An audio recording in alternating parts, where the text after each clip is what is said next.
again, everybody. Great to be back. Another Friday at the FingerLakes1.com studios. My name is John Sullivan, and welcome to another episode of Sportsbook Confidential. Today's episode, we've got another road game for the Orange. We're going to add some hockey to the mix. And today's sportsbook lesson, I'll be talking about betting the number versus betting the team. So this little program here is designed to help you learn and grow as a sports bettor. So why don't we get right into it? And as we always do, I always update my bankroll every week. So let's see where we're at there. And let me put the graphic up on the screen, and I picked the wrong graphic. All right. There we go. Updating my bankroll. As you can see from the graphic there, we started last week at $750 bankroll, and we had 5 picks last week, and I'll go over them real quick here. We had the Calgary under. That was a loser, a minus $25. And we had, for our college pick, we had Kentucky, and that won. So that was a profit of $24. We had the Jets plus 7.5, and that was a loser, minus $25. The Chiefs under, which was a winner, and that was plus $23 profit. And then our Australian rules football pick, which was a very exciting game, by the way. I'm sure nobody watched it. Collingwood, the over, just missed, and that was minus $25. So we had a losing week, 2 wins and 3 losses. If you do the math there, my new bankroll is now $722. And if you remember from our previous lessons, we divide that number by 30, and we come up with a bet size of $24. So our bets this week are going to be $24 each. So that's where we'll go from there. And moving on to today's sportsbook lesson, it's all about betting the number. And this concept is just slightly beyond basic sports betting concepts. When we talk about making a bet, you think basically which team is better. If there's no point spread involved, if there's, you're just picking 2 teams head to head, who's going to win the game, which is the better team. In sports betting, it's different because the sports book puts out odds on which team is going to win and which team is going to win against the spread. So you're thinking about which number to bet and not which team to bet. So the maxim is, you'll hear, especially analytic sports bettors that create numerical models, quantitative models. They'll say, I bet the number, not the team. They don't think about which team is better. They think about at what number they would bet team A or team B. So what I'm going to do is I'm going to use a couple examples here. And I'm going to start with last week's Syracuse game. Now, it was Syracuse at Clemson, and Clemson was 25.5 favorite. Obviously, that game was very close, and Syracuse almost won. But you think about, when I talked about this game last week, I said I'd heard from all sides. I heard Syracuse would get blown out. Syracuse would win outright. It would be close. It wouldn't be close. So you think to yourself, well, I look at those 2 teams, and I feel that Clemson is the better of the 2. But what number would you bet Clemson? What number would you bet Syracuse? Obviously, plus 25.5 in hindsight is a very good number to bet Syracuse, getting an additional 25 points. But that, looking at it in hindsight, it's easier to pick, but easier to visualize. But let's use a different example. The Bills this week are home against the Titans, and the Bills are not a very good team. Let's face it.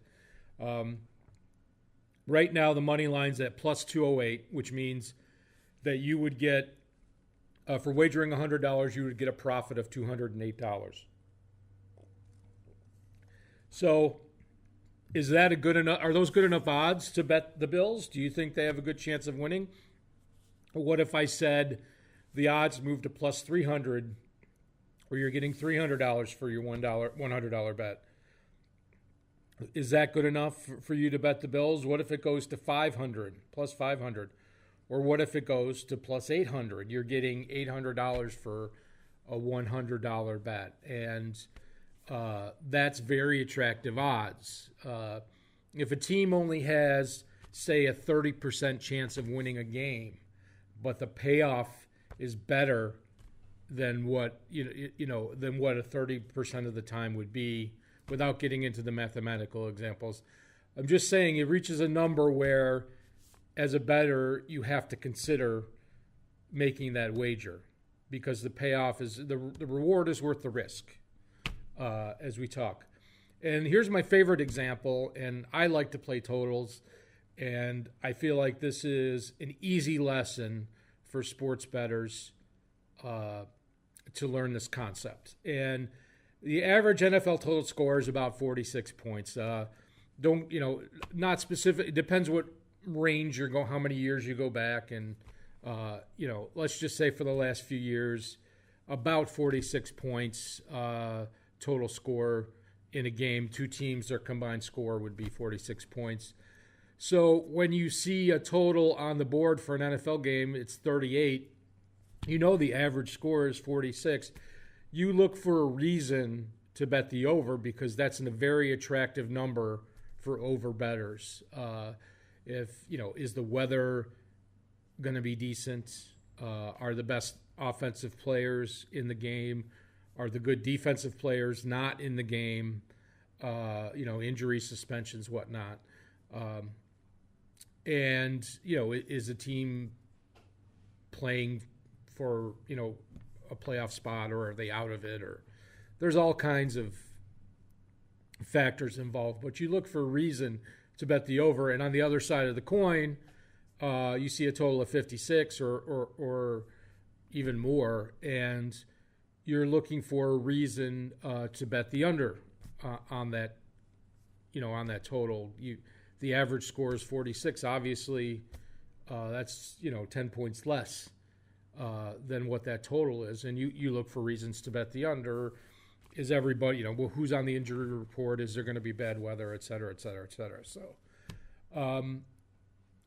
So those are examples of using the number to determine the bet, as opposed to using the team to determine the bet. And as you get more comfortable with looking at betting odds and point spreads, you will see, you say, oh, that number is very attractive. And the whole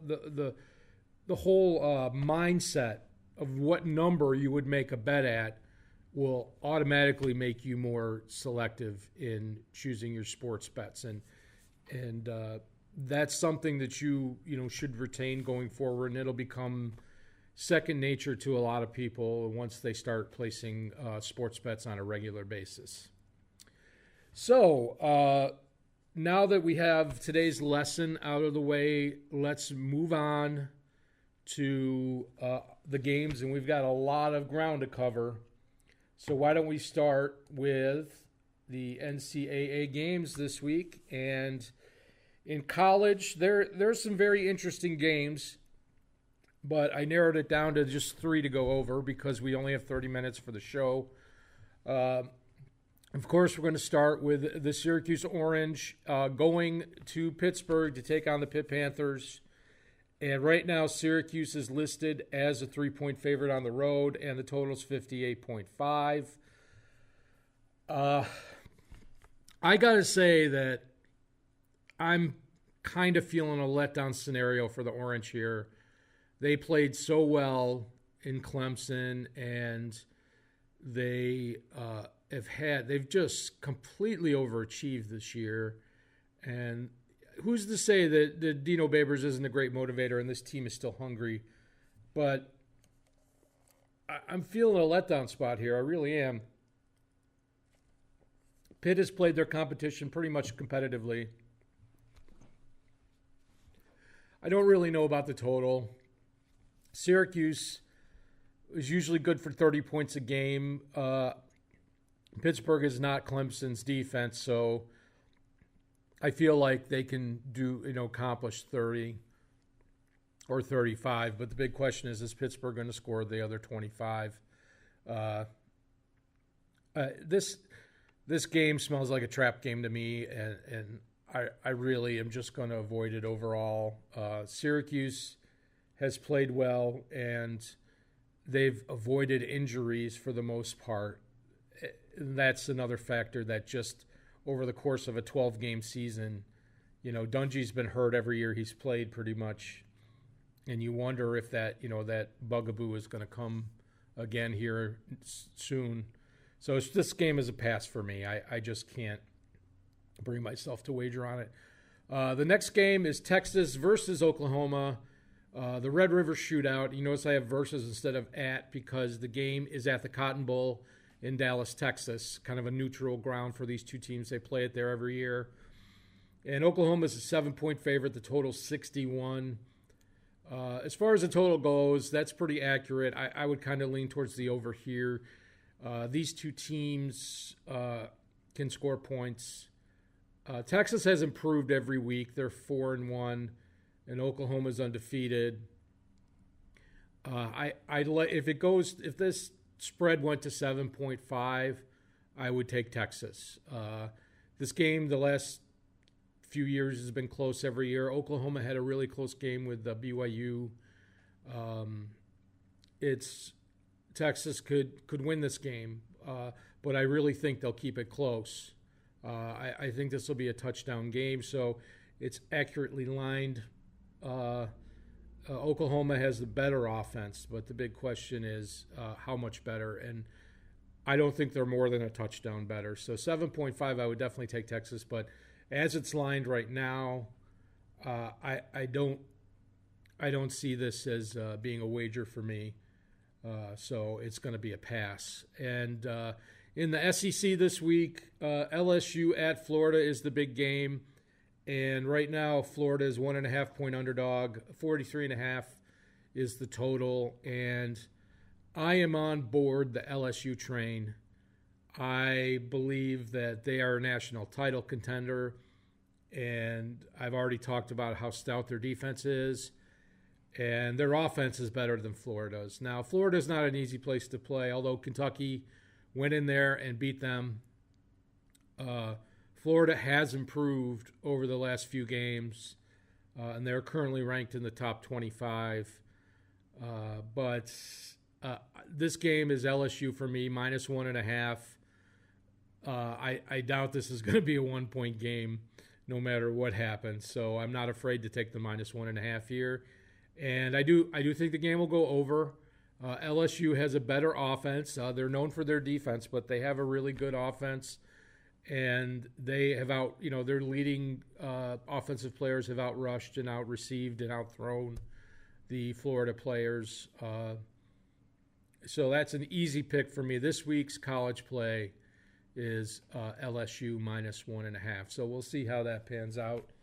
And let's take a next step and go to our NFL games, our pro games for the week. And we got all the local teams in action.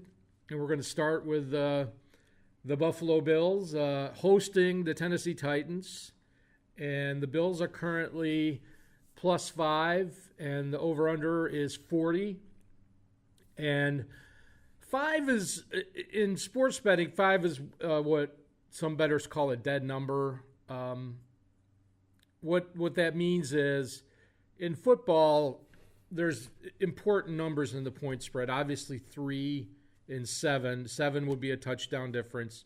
3 would be a field goal difference. 4 is an important number because it's the difference between a touchdown and a field goal is 4 points.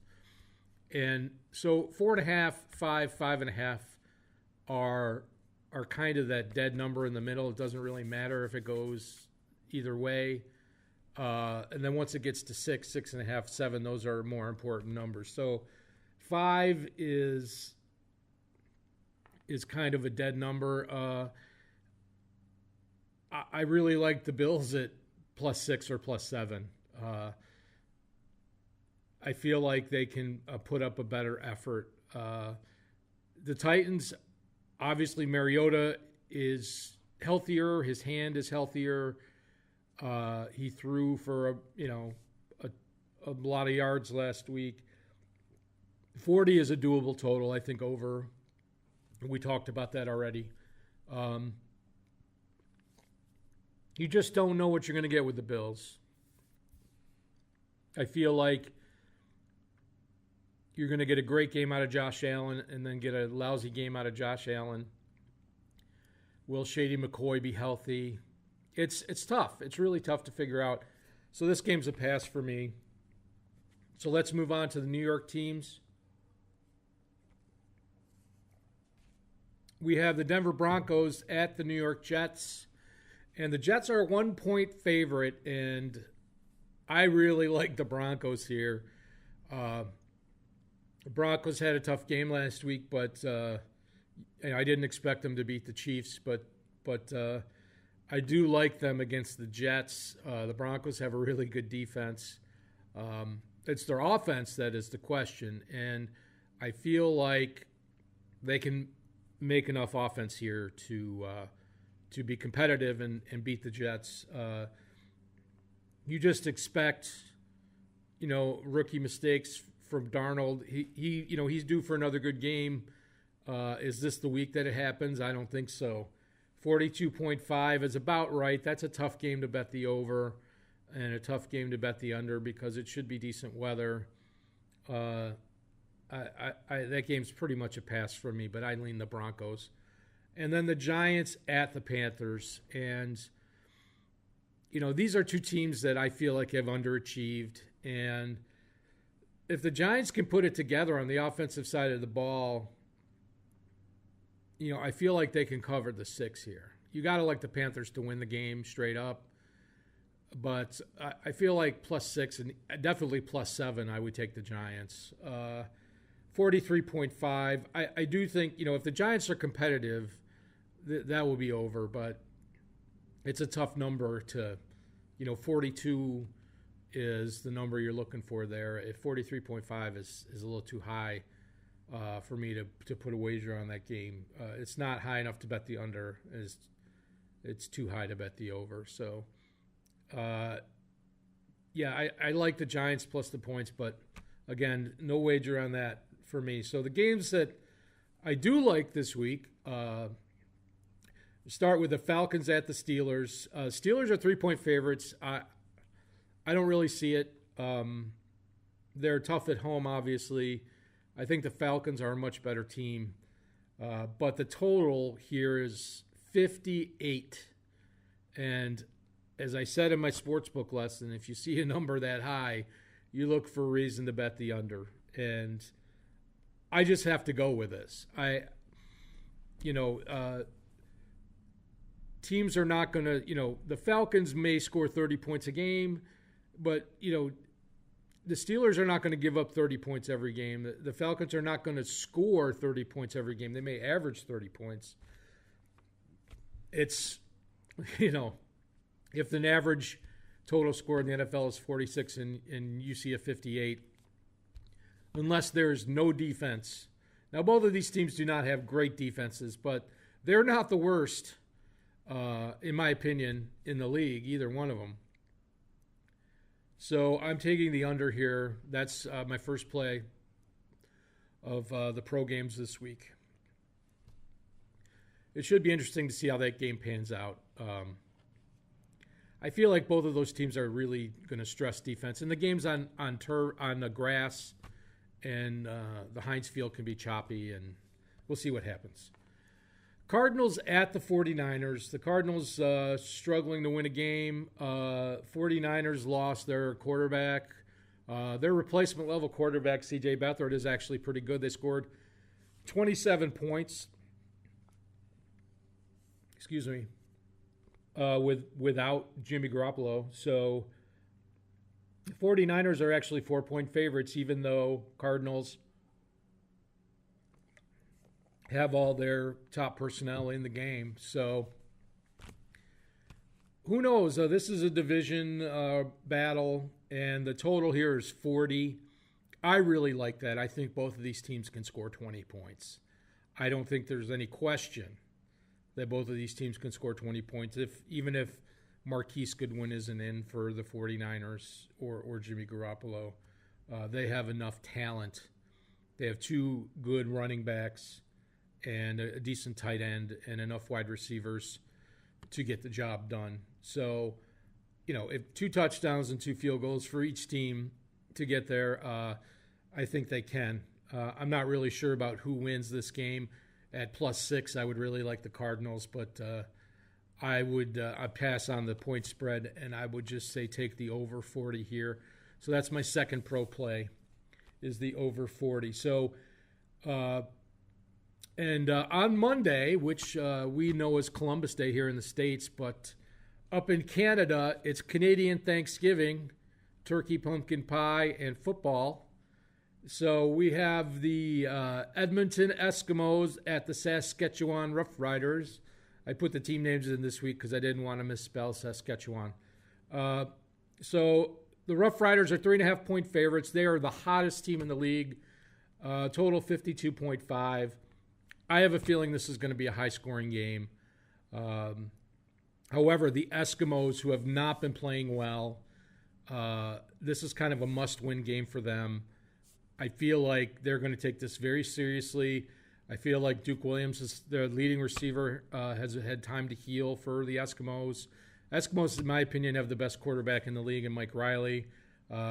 Getting 3.5 points, I'm down with the Eskimos this week. So Eskimos plus 3.5 on Canadian Thanksgiving is my play for that. So throwing something new into the mix today is hockey.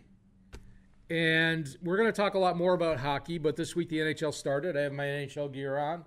And there are 2 games on Friday night. I was going to try to preview some of the games on Saturday, but not all the lines were out. So I'm going to take a pick for tonight.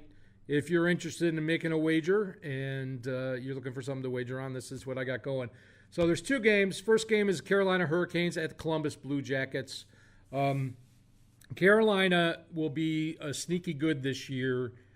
They, I think, have done a good job of rebuilding, and they have a new coach in Rod the Bod, and I feel like they're going to be competitive. However, tonight they're facing Columbus, and most hockey, unless you're a hardcore hockey fan, most people don't realize that the Columbus Blue Jackets are actually a legit hockey team. They are very good and deep, and they could compete in the East this year. So right now we have Hurricanes plus 135 at the Blue Jackets minus 150. The value's on the Hurricanes, but I think Columbus is the winner here tonight. Not going to be my pick. The other game on the West Coast is the San Jose Sharks at the LA Kings. Sharks played the other night and were a little disappointing. The Sharks got Erik Karlsson. They have probably the 2 best defensemen in the league, and Brett Burns and Erik Karlsson. Going to play the Kings, who are just, they have a lot of bad contracts on their team, and they're old. And I feel like, are looking at a rebuilding situation. We'll see how they do have some young, middle tier talent, what I call the bridge year talent, which they're between 23 and 27 years old, where they sign what's called a bridge contract. Unfortunately, they're weighed down by some older players that they, have signed to heavy contracts. I don't think John Quick is going to be. He's still a good goalie, but he's not the world beater that he was a few years ago. So I like the Sharks. The Sharks are loaded this year. They're in a go for it and win the cup this year mode. Getting minus 103 at the Kings tonight.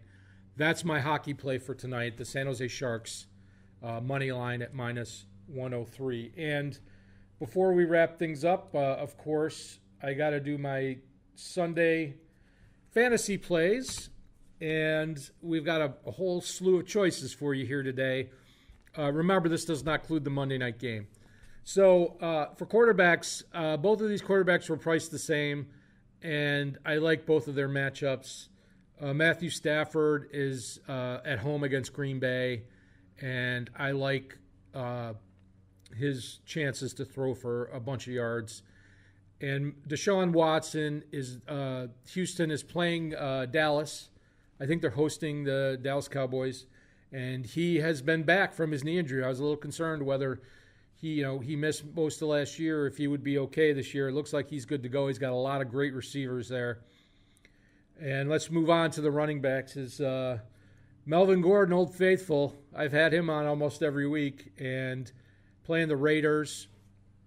And Raiders defense is a little suspect. They gave up, 42 points to the Browns last week? Christian McCaffrey for the Carolina Panthers. He gets a lot of touches and looks for the Panthers, but I always worry that Cam Newton's going to steal all the touchdowns from him. But if he's a big part of the offense, he'll earn you a lot of points. And Nick Chubb for the Cleveland Browns had 2 huge runs for touchdowns last week. You have to think that he's going to get some more looks this week. And, he should be a little more involved in the offense with what he showed last week. So he's super cheap, so he could be a value play for you.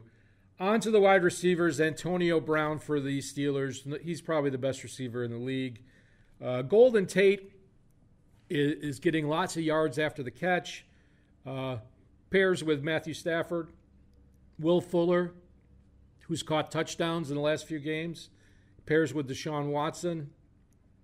Keelan Cole for the Jaguars. They're facing the Chiefs, and the Chiefs don't have a very good defense, and Jacksonville's going to have to score a lot of points to stay in this game, so look for a lot of throwing. Corey Davis for Tennessee facing Buffalo. He caught the touchdown in overtime last week. I'll look for him to get a lot of targets from Mariota. And Robbie Anderson for the Jets, a super cheap pick. He hasn't done much this year, but I feel like he's due for a bigger game. And for my tight end this week, Austin Hooper for Atlanta playing against Pittsburgh. And the defense is the Bengals. The Bengals have some injuries on offense. I feel like they're going to try to stick to a ball control offense this week and count on their defense to keep them in the game. So to try to keep the Dolphins to low score. So that's it for my fantasy picks. And to wrap things up in a tiny little bow, we will do this week's picks. And here we go. Friday night, San Jose Sharks money line, -103. Saturday, we got college football with LSU Tigers, -1.5 points at -107. The Falcons and the Steelers under 58 on Sunday at -103. The Cardinals and the 49ers over 40 points, and that's -110. And on Monday, happy Canadian Thanksgiving. That is the Edmonton Eskimos at -115 plus 3.5 points. So that wraps it up for another episode of Sportsbook Confidential. We'll get into more hockey next week, and we'll have new lessons and new picks for you. So hope you have a great weekend. Let's play the music, and let's get you